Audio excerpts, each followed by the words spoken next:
Hey everyone. Tonight we're not marching with legions or storming castles. We're slipping back thousands of years into the birth of civilization itself. Picture the Nile under a burning sun, or the dusty streets of Babylon. You think of temples, pharaohs, and clay tablets, but beneath the stone and gold, people were getting high. Civilization may not have been built on laws and order, but on wine, weed, and opium.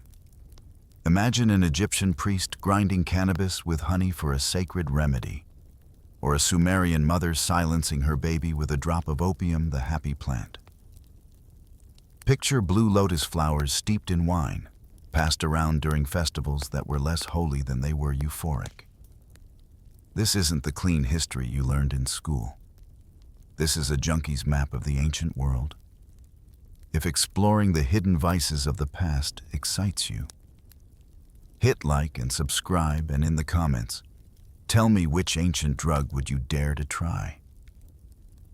As we drift deeper into the past, into the very genesis of human society, we find ourselves standing at the precipice of two monumental landscapes, the Fertile Crescent of Mesopotamia, cradled between the Tigris and Euphrates, and the life-giving ribbon of the Nile in ancient Egypt.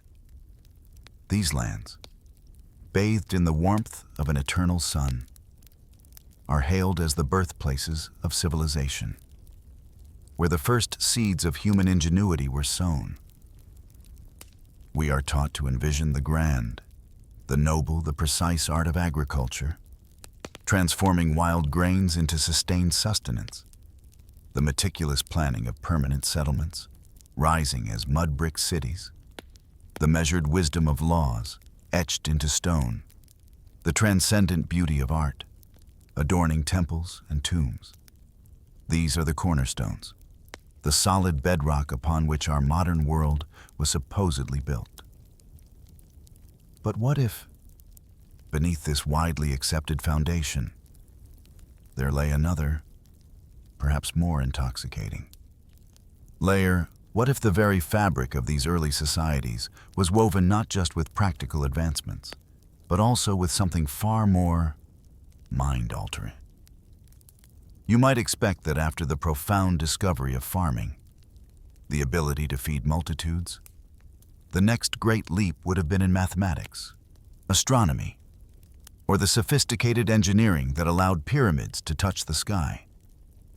And yet, the subtle whispers from dusty scrolls and broken pottery fragments tell a different, much more surprising story. Imagine the slow dawning of this realization. You see the earliest farmers, their hands calloused from the earth, their bodies weary from labor. They are not merely cultivating grains for bread. They are fermenting them, watching with ancient wonder as humble barley transforms into something effervescent, potent. This was not a secondary invention, a trivial pastime. The evidence suggests, rather strongly, that the mastery of alcohol, the deliberate creation of a substance that could alter perception, relax the body, and perhaps even elevate the spirit, came before the intricate calculations, before the abstract thought that birthed true enlightenment. It's a humorous, almost darkly comedic thought. Isn't it humanity, at its very dawn, choosing the path of inebriation before it fully embraced intellectual illumination? Civilization, you might say, was fermented long before it was enlightened. And this wasn't an isolated incident. From these earliest moments, the use of narcotics, from simple alcoholic beverages to more complex plant-based substances, became intrinsically fused with every facet of life. You can almost feel it in the air, the pervasive scent of burning herbs mixing with incense in the temples, the faint tang of wine in communal feasts, the subtle bitterness of remedies steeped for the sick. It was not merely recreation. It was interwoven with profound religious rituals, serving as a conduit to the divine. It was a vital component of ancient medicine, believed to alleviate suffering and restore balance. And, of course, it was undeniably a part of daily life. A simple pleasure after a long day under the searing sun. A way to connect, to celebrate, or simply to forget. This wasn't a hidden vice, tucked away in the shadows. It was an open secret, a foundational element in the very blueprint of human society. You stand there, a silent observer, as these unexpected truths slowly, calmly reveal themselves, shifting your understanding of how the world truly began. Now, let your mind drift further, eastward across the vast, undulating expanse of the Eurasian steppe, approximately 5 millennia ago. Here, you encounter the Yamnaya, a people of formidable spirit and ceaseless movement. Picture them tall, robust, their faces weathered by sun and wind, their lives intrinsically linked to the powerful horses they rode. These were not sedentary farmers bound to the soil, but rather nomadic horsemen, their entire existence defined by motion, by the endless journey across boundless grasslands. You can almost hear the rhythmic thud of hooves on the dry earth, the creak of their wagons, the low murmur of their voices carried on the breeze. Their world was one of wide-open skies and distant horizons, a constant, slow flow from one grazing ground to the next. But the Yamnaya were more than just intrepid travelers. They were, quite unknowingly perhaps, the world's first major distributors of an intoxicating secret. As they migrated, covering immense distances from the steppes of Eastern Europe deep into Asia, they carried with them a plant that would subtly, yet profoundly, alter human experience: cannabis. Imagine the vastness of their reach. The slow, steady spread of this plant carried in their pouches, in the fodder for their animals, in the very fibers of their lives. Over centuries, like silent, botanical spores carried on the wind, cannabis journeyed with them, slowly taking root across an entire continent. The archaeological traces they left behind are like breadcrumbs through time, offering glimpses into their practices. You might stumble upon the remnants of their camps, tucked into sheltered hollows or beside ancient rivers. There, among the ashes and scattered tools, you would find the unmistakable evidence fire pits, carefully constructed, still containing the charred seeds and burnt residues of cannabis. Picture a cool evening on the steppe, the low crackle of a fire, its smoke curling upwards into the vast, star-studded sky.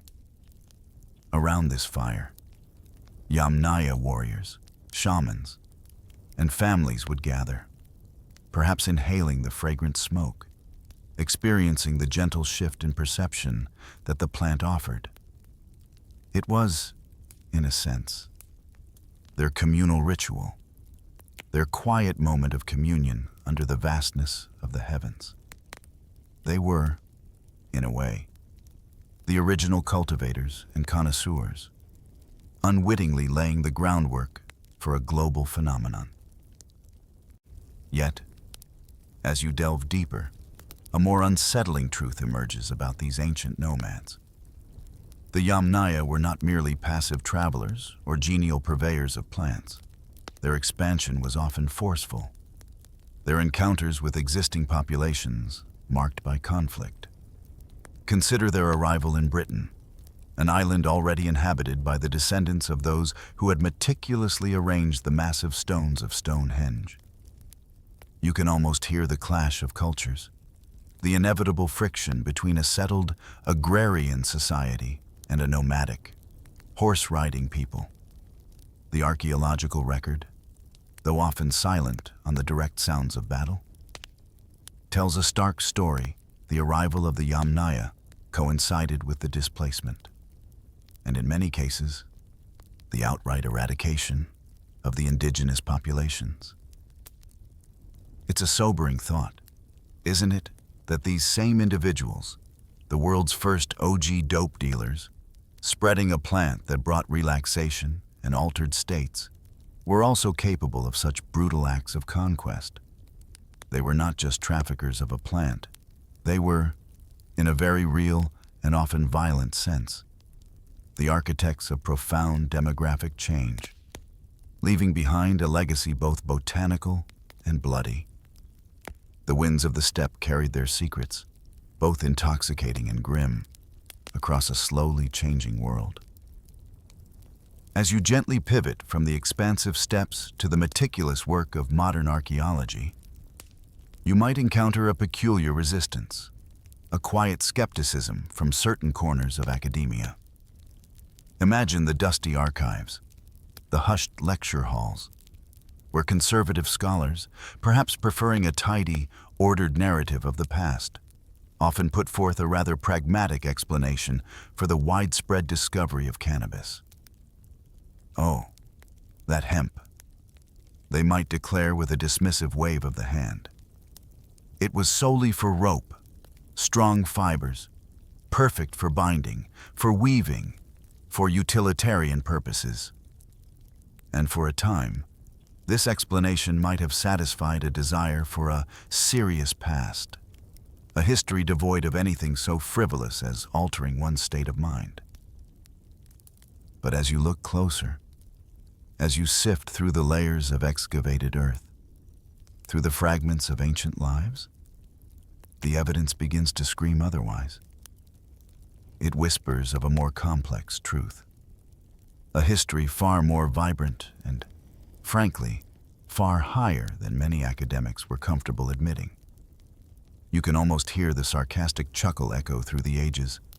Who, indeed, bakes brownies with rope?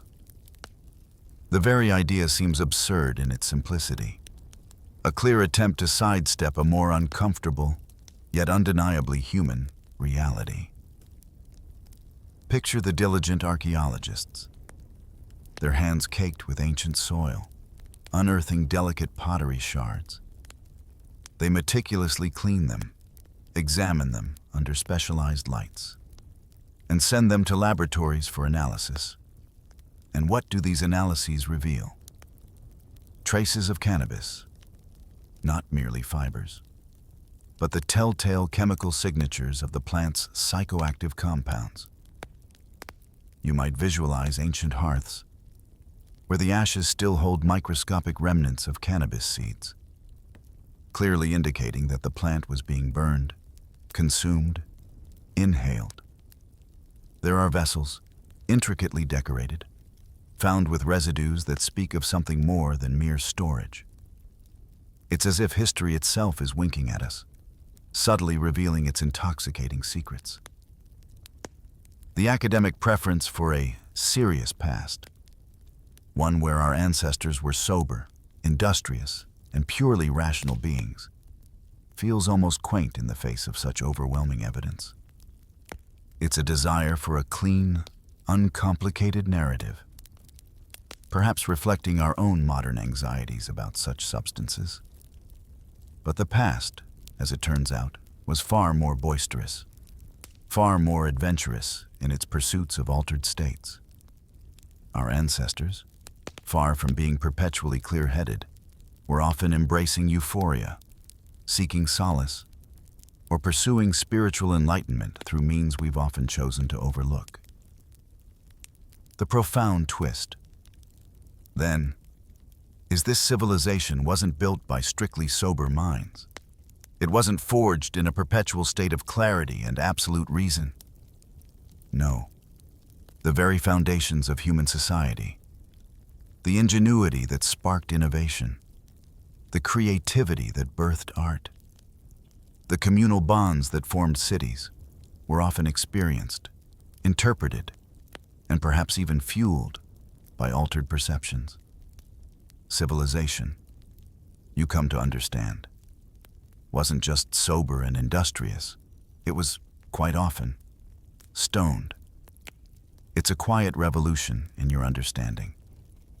A calm reevaluation of what it truly meant to be human in those distant, foundational epochs, where the boundaries between medicine, ritual, and simple pleasure were beautifully, harmoniously blurred. Let's now turn our gaze to a realm where cannabis found a more formalized, yet equally profound, purpose. The ancient apothecary. Imagine yourself stepping into an ancient healing house, perhaps in a bustling Mesopotamian city, or along the quiet, sun-drenched banks of the Nile. The air is thick with the scent of dried herbs, earthy spices, and the faint, sweet perfume of incense. You envision a tablet of clay, carefully inscribed with cuneiform script, resting on a wooden stand. These Assyrian clay tablets, some of the oldest medical texts we possess, are like windows into an ancient pharmacy, and within their meticulous lists, detailing hundreds of remedies, you discover something familiar: cannabis. It is not an obscure ingredient, but one of more than 400 distinct drugs recognized and utilized by the physicians of that era. Now, shift your focus to the papyri of Egypt, those delicate, unfurling scrolls that hold the secrets of their sophisticated medical knowledge. The Ramesseum papyrus and the Ebers papyrus, two of the most significant, speak volumes. As you slowly trace the hieroglyphs, your eyes might fall upon specific instructions, ancient prescriptions detailing the use of cannabis in Egyptian treatments. It was not a fringe remedy, but an integrated component of their therapeutic arsenal, carefully applied to a surprising array of ailments. Consider, for instance, a common affliction in lands where the sun beats down relentlessly and dust is perpetually in the air: glaucoma, an agonizing pressure within the eyes. Imagine a skilled Egyptian healer, their hands moving with practiced grace. You see them carefully grinding cannabis with celery, perhaps adding a touch of water or ancient oil to create a soothing eye wash. Envision the patient, their eyes clouded with pain, feeling the gentle application of these ancient weed eye drops, a sensation of relief washing over them as the herbal mixture begins its work. It's a powerful image, isn't it? The understanding that thousands of years ago, before modern pharmaceuticals, before synthetic compounds, our ancestors were already harnessing the potent properties of plants for specific, targeted medical interventions. And the applications extended beyond ocular discomfort. Imagine the quiet concerns within the women's quarters, the discomforts and ailments unique to female physiology. Here, the papyri reveal another fascinating prescription: cannabis combined with honey. Picture this mixture, sweet and earthy, prepared as a gynecological remedy. You might envision a woman, perhaps a noble woman within a grand estate, or a simple villager by the Nile, receiving this ancient balm, trusting in the wisdom of her healers and the power of the plant. The implications are striking, almost humorous in their modern resonance. Imagine the pharaohs themselves, those god-kings whose power was absolute, not merely commanding armies or building monumental temples, but also, in a very practical sense, prescribing weed. It paints a vivid picture of a society where cannabis was accepted, understood, and integrated into the very fabric of healthcare. The shocking irony, then, is this: that a plant so often demonized in our own recent history, a plant often relegated solely to the realm of pleasure, was, in the ancient world, held in equally high regard for its profound medicinal properties. It was both a soothing balm and a source of gentle euphoria, a testament to its versatile nature and the holistic understanding of those who lived beneath the desert sun. You feel a sense of calm understanding, recognizing that some truths about nature's remedies transcend the vast stretches of time. From the quiet chambers of ancient medicine, let us now ascend into the grand, enigmatic world of the pharaohs and the gods they worshipped. Imagine yourself in the cool, silent depths of a royal tomb, perhaps the magnificent resting place of Ramesses II, a pharaoh whose very name conjures images of power and splendor. As archaeologists carefully peel back the layers of millennia, amidst the gold, the precious jewels, and the carefully preserved provisions for the afterlife, they make a discovery that might surprise you. Here, in the sanctified resting place of a god-king, are traces of cannabis. It's not just a passing curiosity, it's a profound statement, weaving this plant directly into the highest echelons of ancient Egyptian society. You stand there, a silent witness, realizing that, even in death, the pharaoh's connection to this herb remained. But the significance of cannabis extended far beyond royal interment. It was deeply entwined with the intricate tapestry of Egyptian religious beliefs, linked to powerful deities. Picture Seshat, the elegant goddess of wisdom, knowledge, and writing, often depicted with a star above her head. She was the divine scribe, guardian of libraries and mistress of measurements. The association of cannabis with Seshat suggests it was seen not merely as a recreational substance, but as something that could open the mind, enhance clarity, or facilitate profound understanding, a key to unlocking knowledge. Then, consider Bastet, the fierce and protective war goddess, often portrayed as a graceful lioness or a domestic cat. Her connection to cannabis hints at its use in contexts requiring courage, strength, or perhaps even a trance-like state before battle or during protective rituals. It suggests a duality, a plant for contemplation and for empowerment. Imagine the grand festivals, the vibrant processions along the Nile, the air thick with incense, music, and the excited murmur of crowds. In these sacred gatherings, cannabis found its place. You can almost see it, offered in burnt form, its fragrant smoke curling upwards, carrying prayers and intentions to the heavens.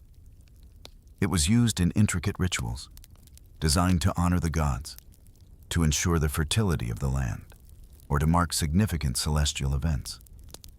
Beyond these public celebrations, cannabis was also a component in more secretive practices, woven into the fabric of witchcraft and magical spells.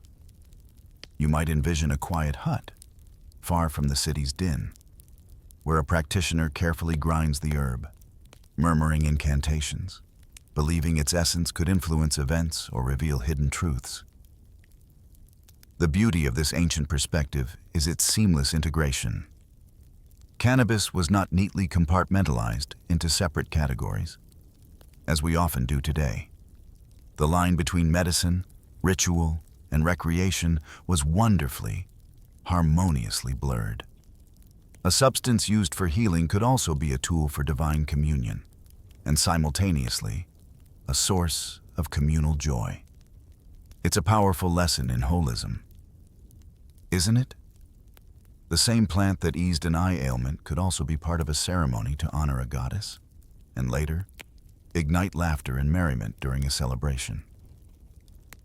The dark humor of it all, a gentle whisper from the past, makes you smile. Pharaohs didn't just meticulously bury their gold, their treasured possessions, and their provisions for the afterlife. No, they also, quite literally, buried their stash. It's a testament to the plant's perceived value and enduring presence in their lives. From the mundane to the majestic, from the earthly to the divine, You feel a quiet warmth, a calm wonder at the depth of understanding and integration that our ancestors held for this ancient, versatile herb. As our tranquil journey through ancient consciousness continues, let us now shift our focus from the earthy scent of cannabis to another potent botanical marvel, one that held an even more profound sway over the ancient world, the poppy. Imagine yourself standing in a sun-drenched field in Sumer, nearly 6,000 years ago, where delicate poppies sway gently in the breeze. Their petals, in shades of vibrant red or ethereal white, are a beautiful sight. But it is the swelling seed pod, once the petals have fallen, that holds the true, mesmerizing secret. The Sumerians, and later the Assyrians, those pioneering inhabitants of Mesopotamia, understood this secret implicitly. They gave the poppy a name that speaks volumes about its power.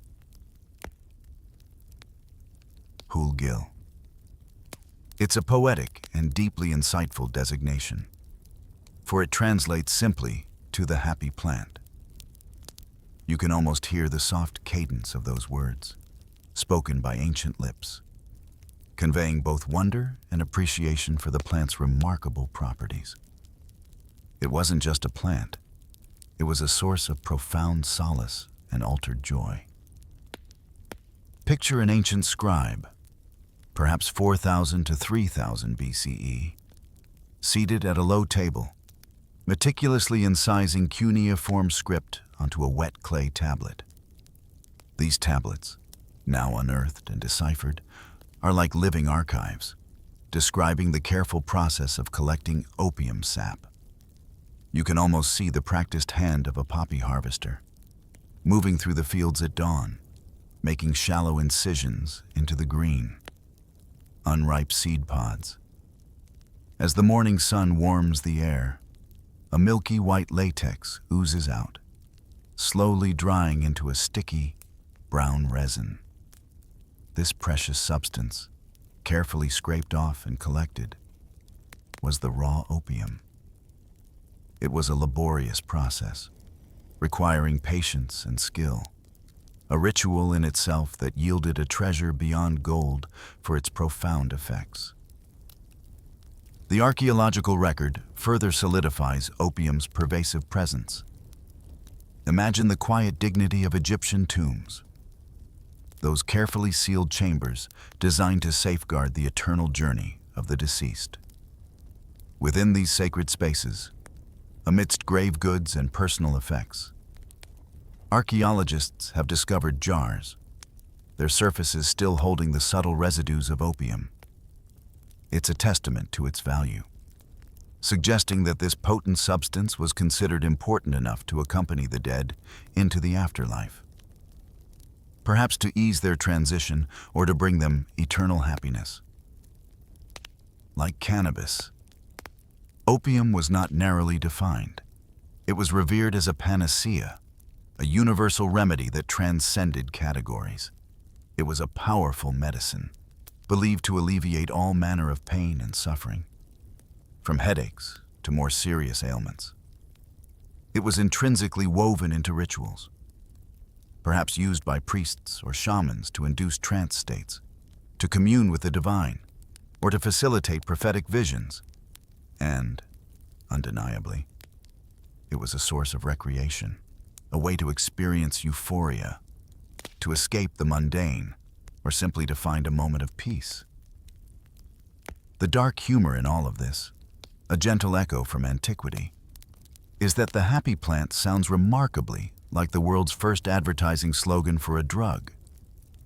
Imagine the ancient equivalent of a catchy jingle, extolling the virtues of this miraculous poppy. It became, in essence, the national cure-all of the ancient world, a substance that held a revered place in the daily lives, spiritual practices, and medical remedies of countless individuals. You feel a calm sense of wonder, recognizing the deep human need for solace in altered states. a need that has found expression in the most remarkable ways across the vast canvas of time. Our calm journey now takes us from the quiet fields of Sumerian poppies to the grand, imperial ambition of ancient Egypt, a land that transformed the happy plant into a global commodity. By the height of its power, Egypt was not merely a consumer of opium. It had become, in a very real sense, the world's first major opium cartel, orchestrating a vast network of cultivation, production, and international trade. You can almost feel the dry desert air, thick with the scent of poppy fields, stretching across the fertile delta and along the Nile. Visualize the fertile crescent of Thebes, a city synonymous with pharaonic power, and imagine the massive cultivation efforts. Here, the specific variety known as Opium thebaiacum flourished under the watchful eyes of Egyptian farmers. But Egypt's reach extended even further, into the sun-drenched lands of ancient Libya, where another potent strain, cyrenaichum, was grown in abundance. By 1300 BCE, the pharaohs, with their unparalleled organizational might, weren't just dabbling in poppies, they were cultivating them on an industrial scale, understanding the immense value and demand for this powerful substance. Imagine the bustling harbors of the ancient Mediterranean, the rhythmic creak of wooden ships, the shouts of sailors and merchants. The Egyptians didn't keep their precious opium confined to their borders. They harnessed the formidable maritime expertise of the Phoenicians, those legendary traders whose ships crisscrossed the sea, and the Minoans, whose vibrant civilization on Crete served as a vital cultural and commercial bridge. These intermediaries carried Egyptian opium far and wide. You can envision bales of the precious resin being loaded onto sleek vessels, destined for the sophisticated markets of Greece, the burgeoning cities of Carthage, and the distant shores of Europe. It was a trade route built on the potent allure of the happy plant. As centuries passed, the demand only grew. And by 1100 BCE, a new hub emerged to facilitate this expansive trade. Picture the sun-baked island of Cyprus, strategically located in the eastern Mediterranean. It transformed into a professional opium processing and distribution center. Here, the raw resin would be refined. Perhaps packaged into distinctive containers, archaeologists have found intricate vessels designed specifically for opium storage and then re-exported to eager buyers across the ancient world. You can almost see the meticulous operations, the bustling workshops, the skilled hands preparing the precious commodity for its onward journey. The dark humor here, a quiet observation from your immersed perspective, is that ancient Egypt, with its vast agricultural lands and sophisticated trade networks, was essentially a global cartel. But instead of the modern image of drug lords and covert operations, you have pharaohs and royal decrees, meticulously managing the production and distribution of their most intoxicating commodity. Think of it not with the frenetic energy of a modern-day drug operation, but with the slow, deliberate pace of an empire, its influence reaching across seas and deserts. It's like imagining ancient Colombia, not with cocaine as its primary export, but with the profound, tranquilizing power of opium. This vast, intricate network reveals a world far more interconnected and driven by the desire for altered states than we often give it credit for. You calmly observe the scale of this ancient enterprise, a testament to opium's enduring and pervasive power. Our immersive journey through the ancient world's relationship with opium now leads us to consider its remarkable shift in accessibility and application, moving from the sacred to the surprisingly mundane. Imagine the flickering lamplight in an ancient temple, where myths are whispered and truths are passed down through generations. The Egyptians, ever eager to connect phenomena to their pantheon, believed that the god Thoth, the ibis-headed deity of wisdom and magic, was the divine inventor of opium. And in a charming twist of divine domesticity, it was said that Isis, the great mother goddess, even administered opium to Ra, the mighty sun god, to soothe his headaches. Such tales elevate the poppy to a realm of sacred potency, initially suggesting its use was reserved for the most exalted. Indeed, in its early days, opium was largely the purview of the privileged and the powerful. Picture it the serene, contemplative priests using it to enhance their spiritual visions, to connect with the divine during elaborate rituals. Imagine the wise magicians, wielding its power for their arcane spells and divinations, believing it unlocked hidden realms of knowledge. And then there were the valiant warriors, perhaps taking a dose before battle to quell fear, to numb pain, or to enter a state of heightened, almost trance-like focus. For these elites, opium was a tool, a sacred key, a means to transcend ordinary human limitations. Yet, like many powerful substances, its use eventually filtered down, permeating every layer of society. You can almost hear the soft, insistent cries of an infant in a humble mud brick home, its mother weary from a long day's toil under the relentless sun. With a calm, practiced hand, she might reach for a small vial, carefully administering a tiny drop of opium, the happy plant, to her wailing baby. Imagine the quiet relief that would follow, the infant's cries subsiding, its small body relaxing into a peaceful, drug-induced slumber. This wasn't an act of neglect. It was, in the context of the time, an act of compassionate mothering, a readily available solution to soothe distressed children. The shocking reality, a truth that might make you pause in quiet contemplation, is that this practice was not confined to the distant past. It endured for thousands of years, an unbroken thread stretching through the centuries, well into the sophisticated parlors of the Victorian era. Picture a well-dressed English nanny in the 19th century, rocking a fussy baby, a bottle of Mrs. Winslow's soothing syrup, which famously contained morphine, an opium derivative close at hand. The echo of the ancient Sumerian mother giving her baby happy plant is unmistakable. The dark humor of it, a gentle, almost melancholic thought, resonates through time. Baby formula 3000 BC, now with 100% pure opium.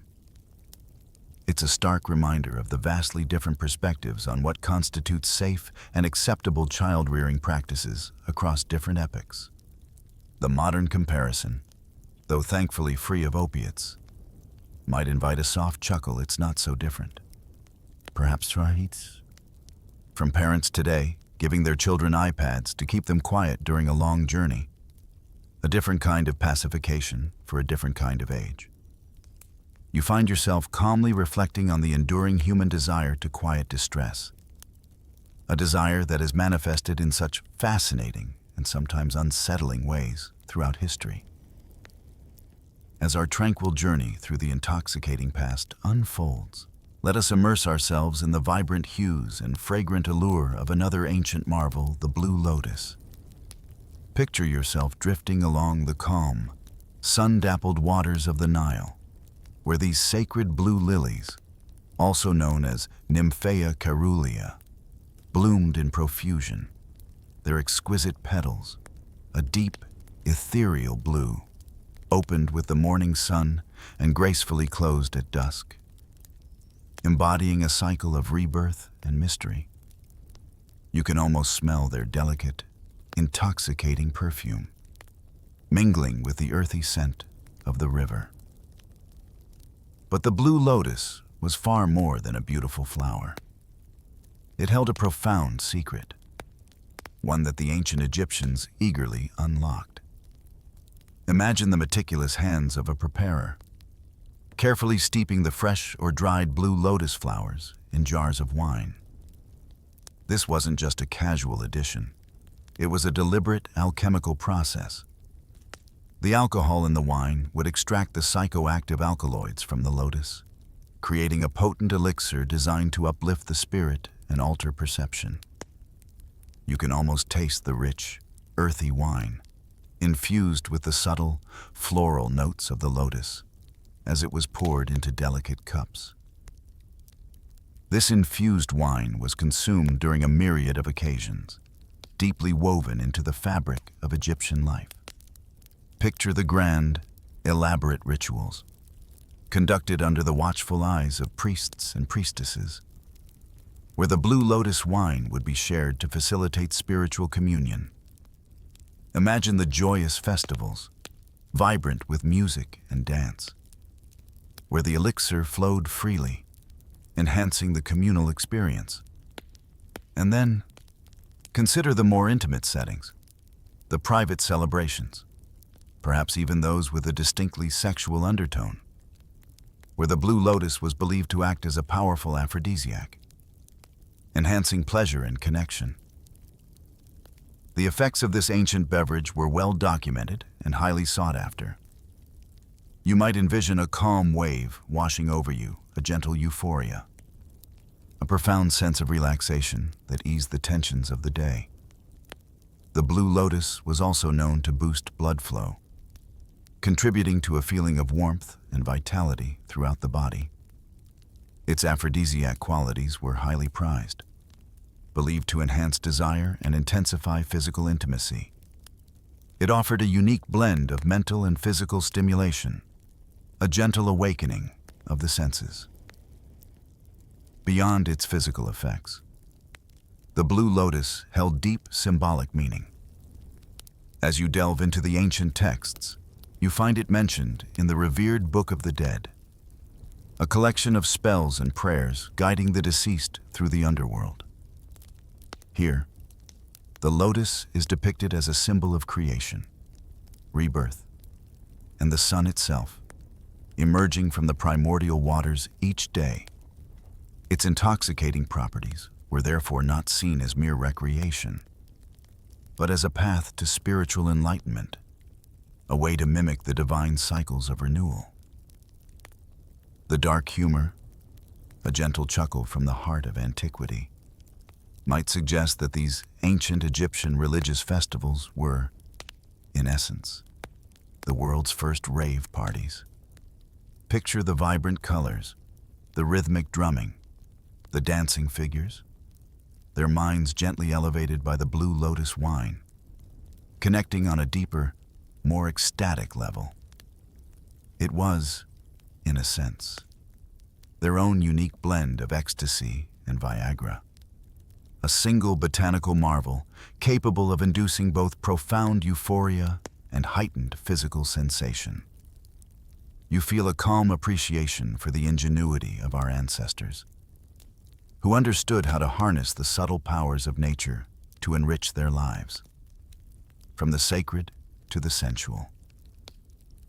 As our slow, immersive journey through the intoxicating currents of ancient history draws to a gentle close, you find yourself standing at a unique vantage point, looking back across the millennia.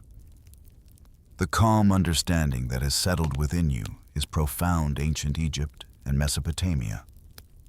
The very cradles of human civilization were not societies rigidly bound by sobriety. No, they were cultures that embraced a remarkable trio of mind-altering substances: cannabis, opium, and the blue lotus. It was a potent combination, woven intricately into the tapestry of their existence. Imagine the sheer pervasiveness of these substances. They were not fringe elements or underground vices, They were integral to the daily rhythm and grand narratives of these powerful civilizations. You can picture cannabis, its earthy scent mingling with the air, used as a healing balm, a tool for spiritual insight, or a simple way to relax after a day of labor. Then, visualize the happy plant, opium. Its milky sap collected with reverence, serving as a powerful panacea for pain, a sacred aid in rituals, or a quiet means to soothe a crying child. And finally, see the ethereal blue lotus, its petals steeped in wine, bringing euphoria, connection, and a touch of the divine to festivals and intimate gatherings alike. This wasn't a world of abstention. Pharaohs, those living gods who commanded empires, had their preferred substances. Priests, entrusted with the sacred rituals and the communion with deities, surely partook. Warriors, facing the brutal realities of ancient combat, might have sought their solace or courage in these plant allies. And the common peasants, toiling in the fields, building the pyramids, or simply living their humble lives, also found their drug of choice, whether for medicine, celebration, or simple escapism. Everyone, in some form or another, had their particular key to altered perception. The shocking truth, which now feels less like a jolt and more like a calm realization. Is this the perceived greatness of these civilizations? Their monumental achievements in art, architecture, law, and philosophy may have been not merely accompanied by, but perhaps even fueled by, a pervasive culture of being high. It prompts a quiet contemplation. Did these altered states unlock new pathways of creativity? Did they foster communal bonds? Did they provide the mental fortitude to endure hardship? Or the spiritual elevation to envision grander futures? The questions hang in the air, soft as a desert breeze. Now, gently bring your awareness back to the present moment. Think of our own modern world. We often pride ourselves on our advancements, our scientific understanding, our sophisticated systems. But in many ways, we are still a junkie society, simply with different substances. We've swapped the earthy balm of opium for the stimulating jolt of coffee, an essential ritual to kickstart our days. We've traded ancient cannabis for the nervous relief of nicotine, and we often rely on a dizzying array of prescriptions, meticulously formulated in laboratories, to manage our pains, our anxieties, our sleep, and our moods. The final, gentle thought that lingers, like the faint echo of ancient music on the wind, is this perhaps the human quest for altered states, for shifting our perception of reality, is a fundamental, unchanging aspect of our very being. Perhaps, beneath the veneer of progress and technological marvel, we are still fundamentally connected to those ancient Sumerians and Egyptians, forever seeking to change how we feel, how we think, and how we experience the world. One substance at a time, the sand may have covered their footprints, but the quiet rhythm of their experiences lives on, a soft whisper in the collective human story. As the faintest whisper of dawn begins to touch the eastern horizon, you stand at the threshold of a new day in ancient Memphis, a city stirring gently from its slumber. The first blush of a deep, fiery red sunrise spills like warm wine across the serene surface of the great Nile, its light reflecting with dazzling brilliance upon the immense, meticulously carved stones of distant temple constructions. You can almost feel the dry desert air, still cool from the night, carrying the faint, earthy scent of river water and sun-baked mud bricks. The world around you is slowly awakening, not with a jolt, but with a gradual, almost deliberate unfolding. In a quiet corner of this sprawling city, perhaps not far from where you stand, a figure prepares for her day. This is Pesachet, a woman of extraordinary standing, one of the incredibly rare female physicians in all of ancient Egypt. Her modest dwelling, a home of sun-dried brick and cool, shadowed interiors, offers a tranquil space as she gathers her tools. On a small, smoothed wooden table, bathed in the soft, first light that filters through a high window, her medical treasures are meticulously arranged. You see jars of viscous, golden honey, smelling faintly sweet and of wildflowers, renowned for its antiseptic properties. Beside it, neat bundles of dried garlic, their papery skins crinkling softly, known for their potent protective qualities. There's the delicate, earthy scent of cumin and the slightly bitter aroma of acacia leaves, each carefully prepared.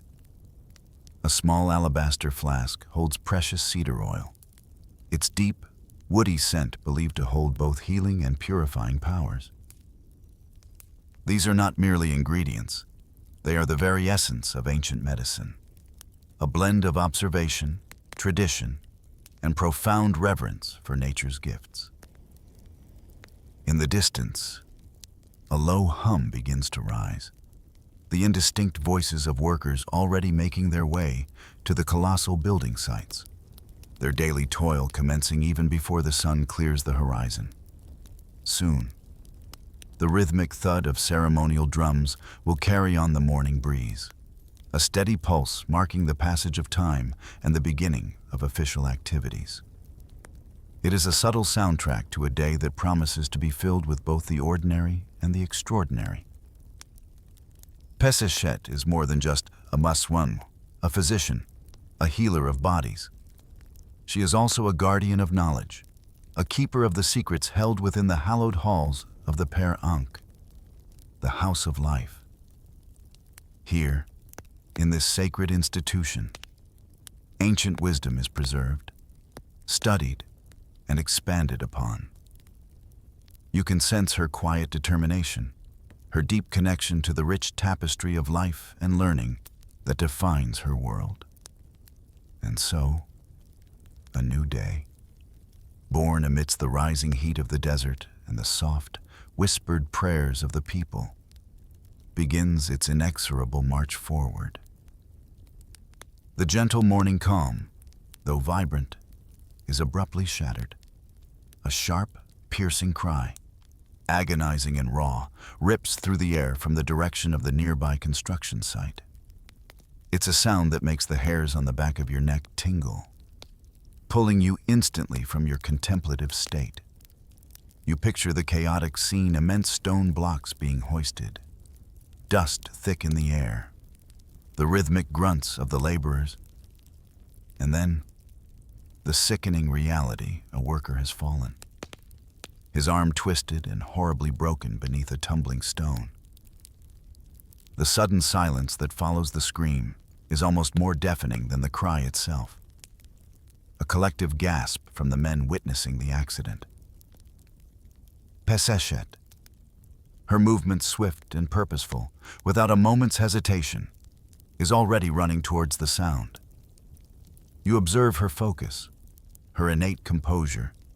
Her sharp, experienced eyes quickly scan the scene, assessing the damage. You can almost feel the tension in the air as she kneels beside the injured man. His arm is a mangled, agonizing sight, the bone shattered and protruding beneath the skin. A stark visual of the brutal force that has struck him down. His face is contorted in pain, sweat beading on his brow despite the relatively early hour. There are no gleaming steel scalpels here, no sophisticated instruments of modern surgery.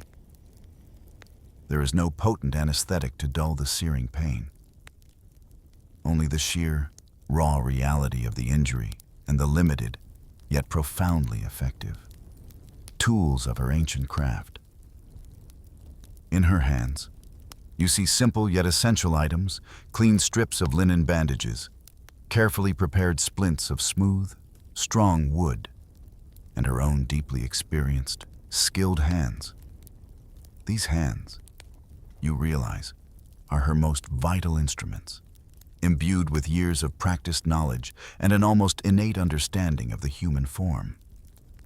With an unwavering gaze, her face a mask of calm determination, she begins her work. You watch, transfixed, as she gently but firmly grasps the broken limb, carefully manipulating the bone fragments, coaxing them back into alignment. The worker groans, but a hushed command from Pesachet, a soft yet firm instruction, helps him endure the agony. She applies the wooden splints with precision, binding them tightly with the linen strips, securing the fractured arm with an expertise born of countless similar emergencies. The crowd of workers, initially paralyzed by the shock of the accident, stands in a silent, reverent circle around her. You can feel their collective admiration, their quiet awe, as they witness the broken arm being expertly splinted and carefully bound. A seemingly chaotic injury transformed into a neat, stable package. In this moment, amidst the dust and the raw reality of the construction site, you witness the incredible power of ancient science intertwined with a profound, almost spiritual faith. It is the power to alleviate suffering, to mend the broken, right there in the heart of the relentless, demanding pace of their daily lives. A quiet sigh of relief seems to ripple through the gathered men as the immediate crisis is averted, the healing process begun. As Pesachet quietly gathers her supplies from the previous incident, the city's sounds, once again, begin to swell around you. The rhythmic chipping of stone from the construction site, the distant cries of street vendors, and the general murmur of life in Memphis create a vibrant, continuous backdrop. Your path, perhaps following Pesachet, leads you through the bustling market district, a kaleidoscope of sights, sounds, and smells. The pungent aroma of exotic spices mingles with the dusty scent of sun-dried dates and the faint, sweet perfume of incense. The air is alive with the chatter of merchants, the bleating of goats, and the distant melody of a lone musician.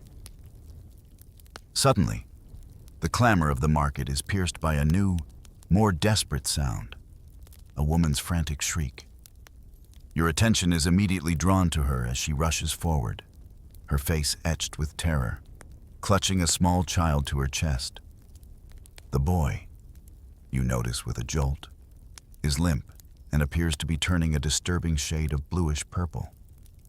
"Scorpion!" Her cry tears through the vibrant noise of the Memphis bazaar, a single word laden with primal fear and urgency. The word hangs in the air, a chilling reminder of the ever-present dangers in this desert land. Pesachet, her senses always attuned to distress, reacts instantly. She turns to face the distraught mother, her gaze calm and steady. As she approaches, she takes a moment, a barely perceptible pause. You see her eyes gently close for a brief instant, a gesture that seems to draw her inward, connecting her to something deeper. Then, a low, melodic whisper begins to issue from her lips, an incantation, a series of ancient, sacred words. She is invoking Serket, the revered scorpion goddess, patroness of venomous creatures and protector against their sting. It is a moment where the veil between the physical and the spiritual seems to thin, a powerful testament to the integrated nature of their beliefs. As she opens her eyes, something shifts in her demeanor. You can feel a change in the atmosphere around her. It's as if she embodies the very essence of the goddess she has invoked. Her voice, when it speaks, is no longer merely pesichet's. It resonates with an authoritative, almost otherworldly tone, a soft but firm command that cuts through the mother's sobs and the rising murmur of the curious crowd.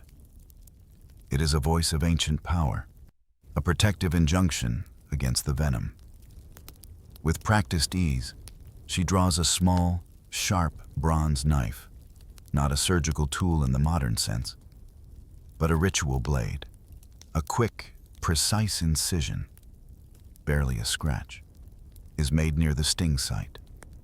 You watch, holding your breath, as a tiny bead of dark, viscous liquid, the very venom, is gently released.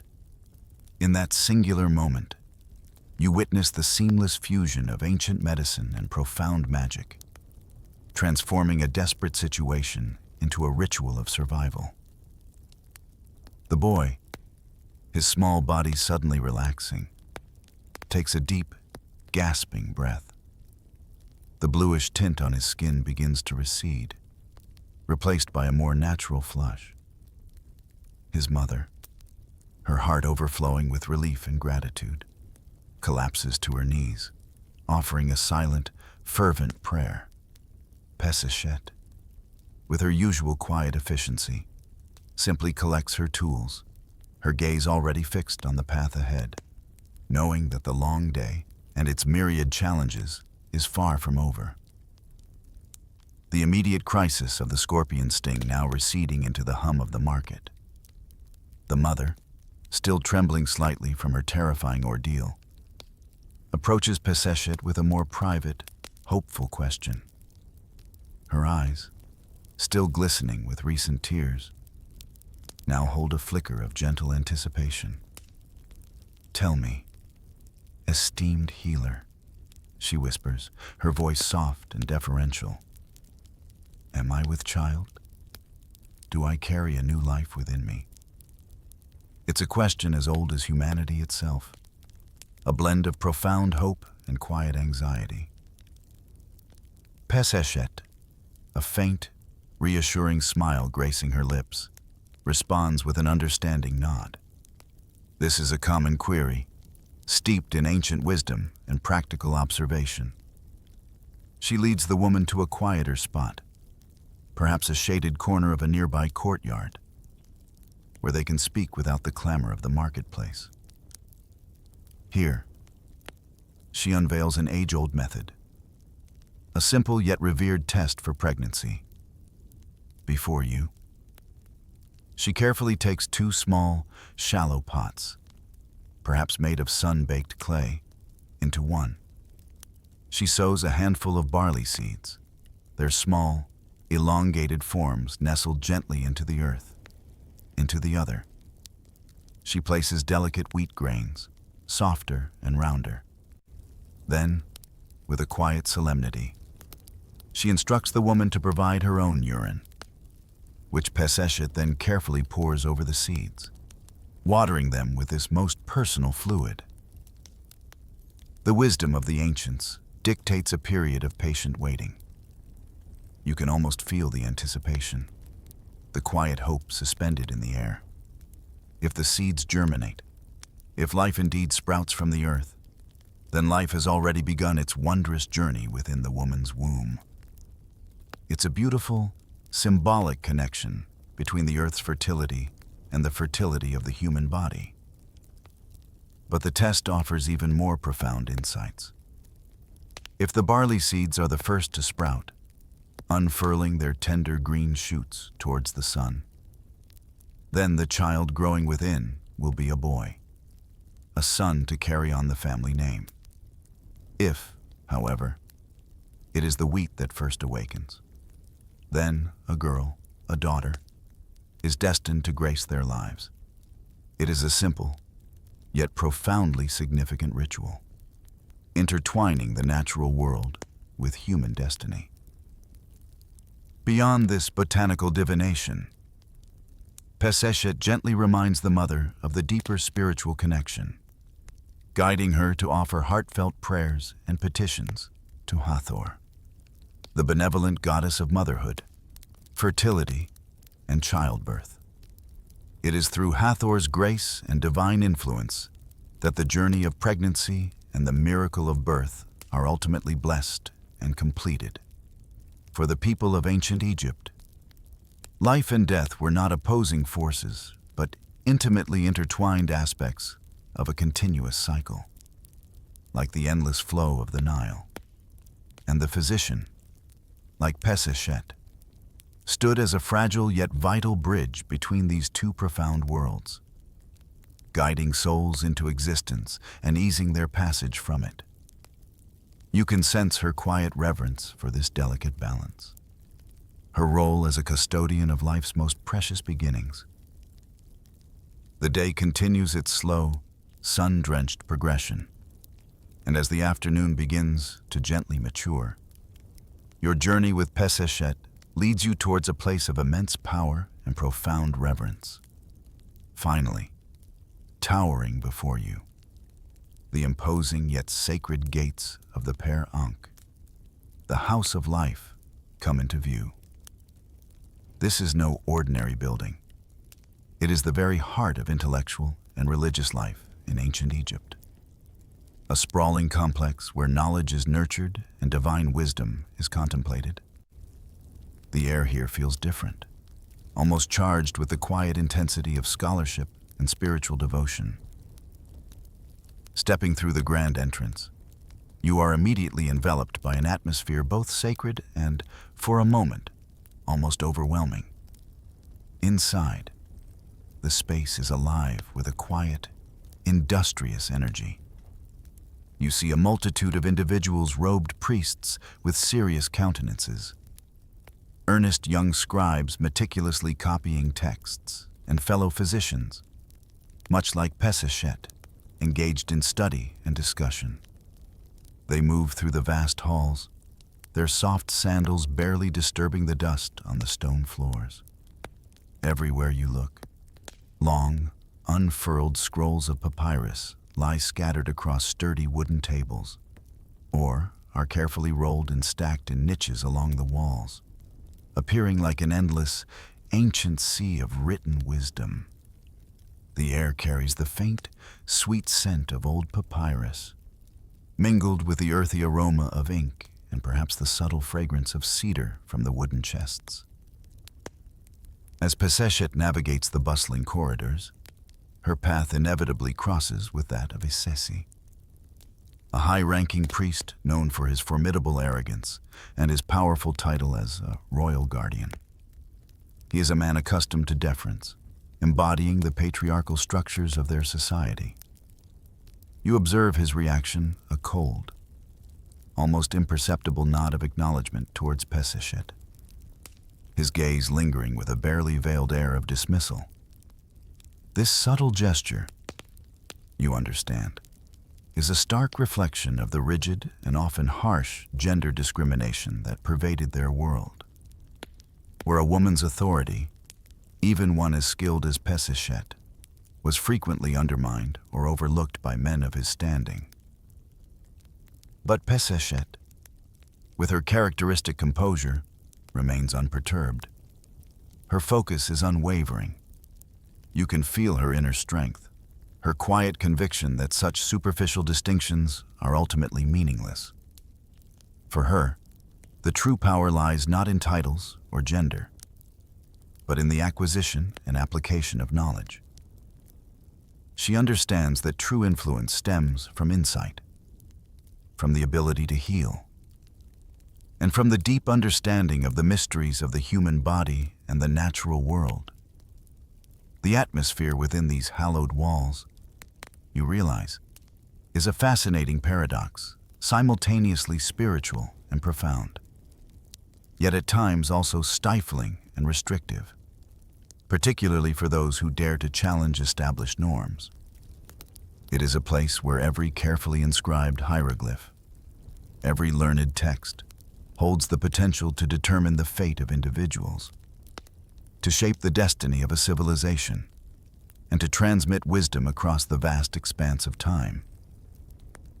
Moving deeper into the heart of the pharaohs, the whispers of scholarship and the gentle rustle of papyrus become even more pronounced.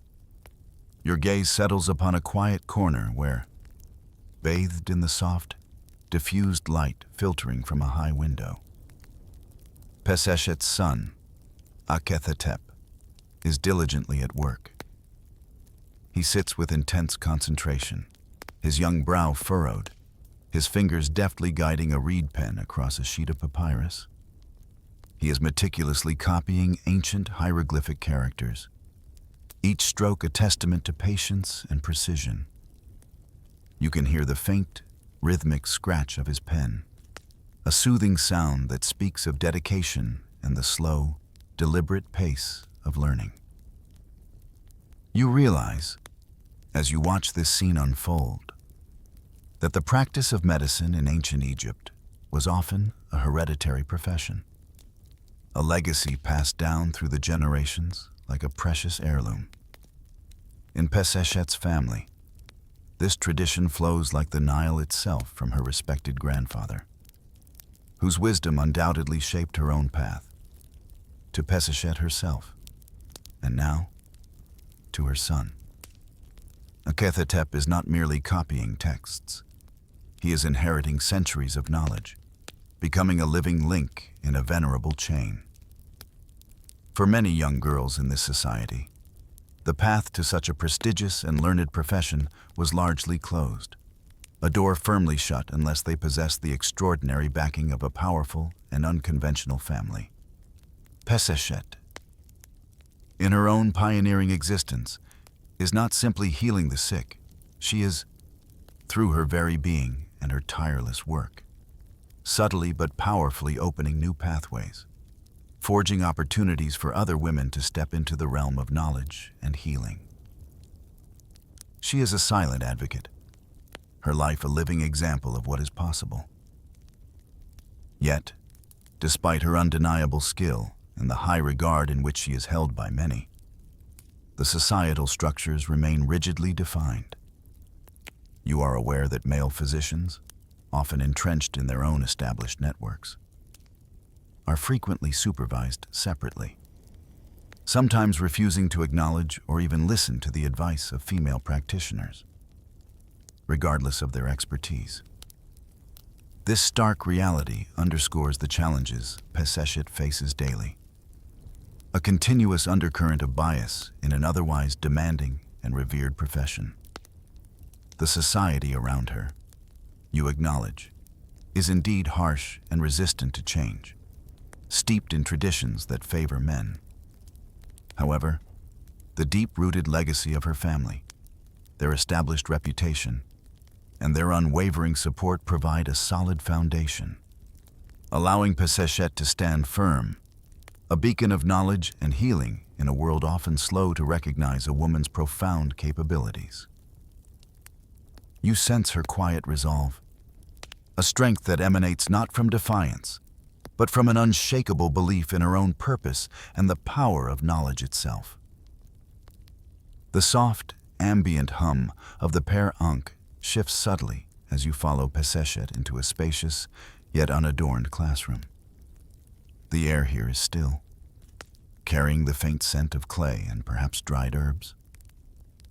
A group of students, a mix of eager young men and a few women, perhaps drawn by Peseshet's reputation or from families open to her tutelage, are gathered around her.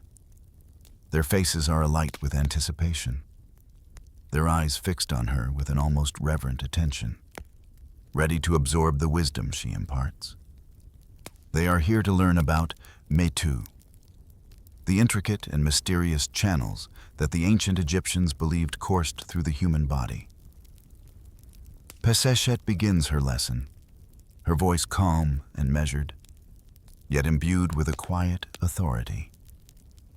She speaks of these Metu, not just as pathways for blood, for the vital breath that sustains life, or for the waste of urine.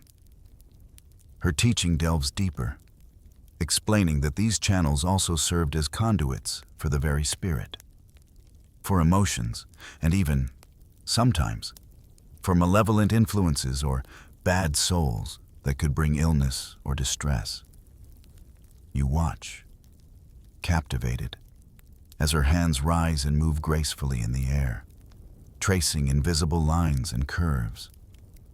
Her fingers become brushes, illustrating the intricate, unseen network of these internal flows, mapping out the pathways within the human form with an eloquent precision that transcends the lack of detailed anatomical diagrams.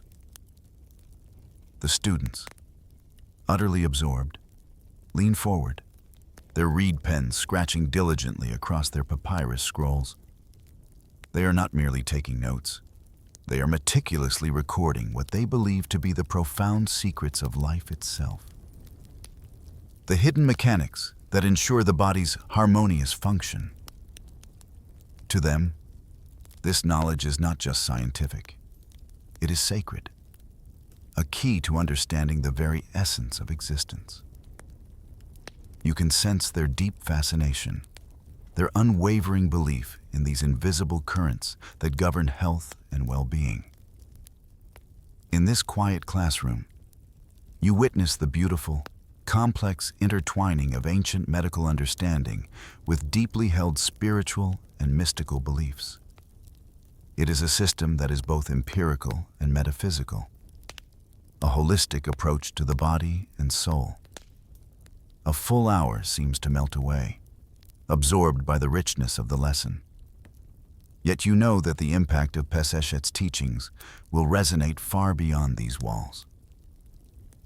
Her profound insights into the human body, blended with the spiritual worldview of her time, will echo through the generations, shaping the medical practices and philosophical underpinnings of Egyptian healing for centuries to come.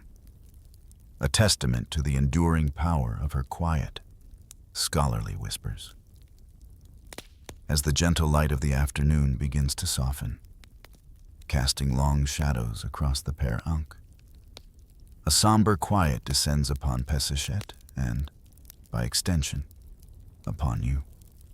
Just as she prepares to conclude her duties, a figure emerges from the lingering shadows, a woman whose frailty is immediately apparent.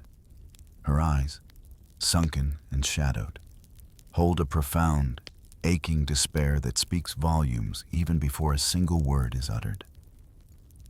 She approaches Peseshet with a desperate, almost silent plea, her gaze fixed on the healer as if she holds the last vestige of hope. Under her arm, concealed by the folds of her simple linen garment, is a mass that she reveals with a trembling hand.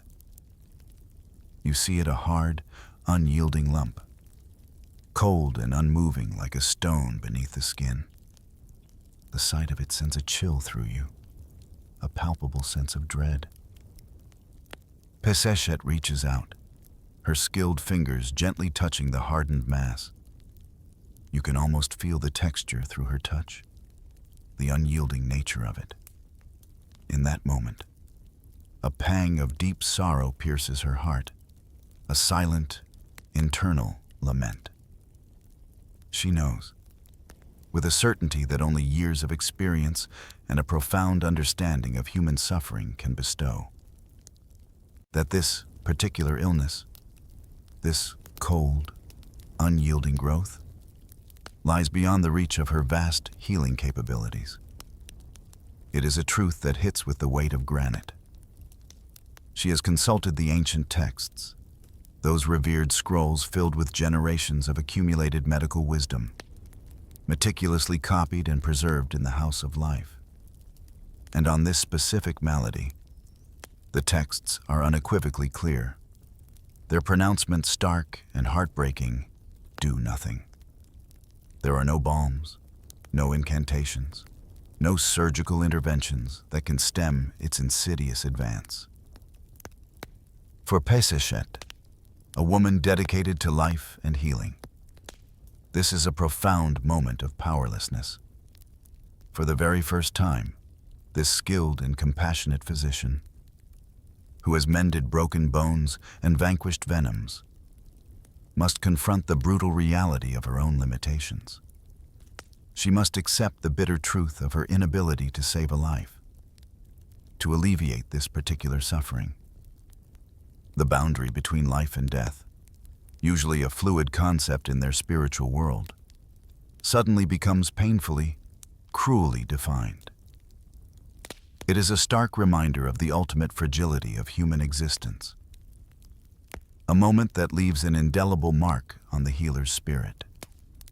The quiet resignation in the woman's eyes, mirrored by the quiet despair in Pesachet's heart, speaks of a truth that transcends time and culture. Not all battles can be won.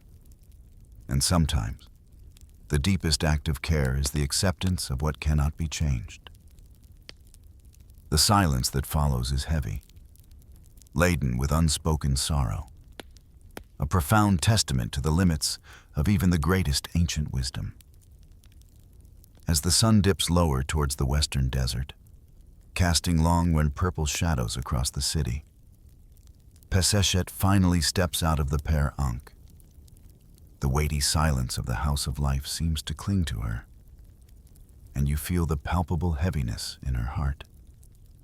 The image of the frail woman with the unyielding tumor, the despair in her eyes, lingers in Pesachet's mind, haunting her thoughts like a phantom pain. It is the unspoken burden of a healer, the faces of those who could not be saved, who slip beyond the reach of even the most skilled hands in ancient wisdom. You sense the profound melancholy that settles upon her, a quiet sorrow for the lives she witnesses falter, for the suffering she cannot alleviate. Yet, the relentless rhythm of life in Memphis, the ceaseless demands of a civilization constantly striving and enduring, allows her no time for prolonged introspection or for dwelling in the depths of despair. Even as the sun prepares to vanish, she knows with a weary certainty that with the new dawn, new cries for help will undoubtedly emerge. There will be other injuries, other sudden illnesses, other desperate pleas that will demand her immediate attention, pulling her back into the ceaseless current of healing. In Memphis, you realize, a physician like Pesachet carries a unique and profound double burden. She is, at once, a cherished benefactress, a bringer of relief and renewed life, revered for her ability to snatch individuals back from the brink of death. But she is also a quiet, constant witness to an endless tapestry of human suffering, a silent observer to the inevitable march of ailments and the ultimate fragility of life. Every joyous smile, every grateful embrace from a patient she has successfully guided back to health is, you reflect, accompanied by the lingering shadow of those she could not save. It is the unspoken cost of her noble profession in a world still brimming with vast, untamed mysteries.